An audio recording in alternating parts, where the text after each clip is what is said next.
In a tiny village tucked between rolling hills and a sleepy river, there lived a round orange cat named Muffin. Muffin wasn't the bravest cat, nor the fastest, but he had the softest paws and the loudest purr in the valley. Every morning he padded down the cobblestone lane with his tail held high like a fluffy feather duster, greeting the same people in the same order.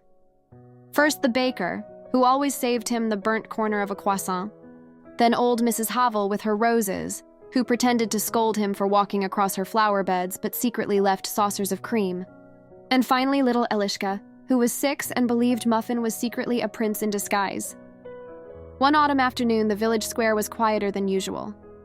A cold wind rattled the shutters, and everyone hurried home early. Muffin, however, noticed something small and gray shivering beneath the fountain. A lost kitten no bigger than his own paw, soaked in meowing in the saddest key imaginable. Muffin's ears flattened. He was not fond of rain, and even less fond of responsibility. But the kitten looked up at him with huge blue eyes and gave the tiniest, most heartbreaking sneeze.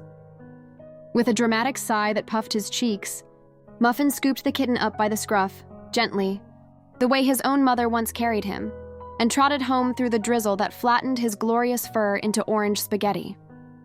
He pushed open the wooden door of the little blue cottage where he lived with old Mr. Novak, the watchmaker. Mr. Novak was asleep in his armchair, glasses crooked, snoring softly. Muffin deposited the soggy bundle on the hearth rug, then curled himself around it like a warm, purring blanket.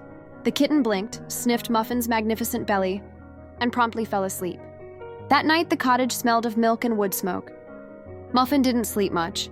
Every time the kitten twitched, he tightened his circle a little more, until they looked like one big orange snowball with 2 pairs of ears. The next morning, the whole village heard the news. Elishka arrived first, eyes shining. "You saved her," she whispered, as if Muffin had fought a dragon instead of simply getting wet.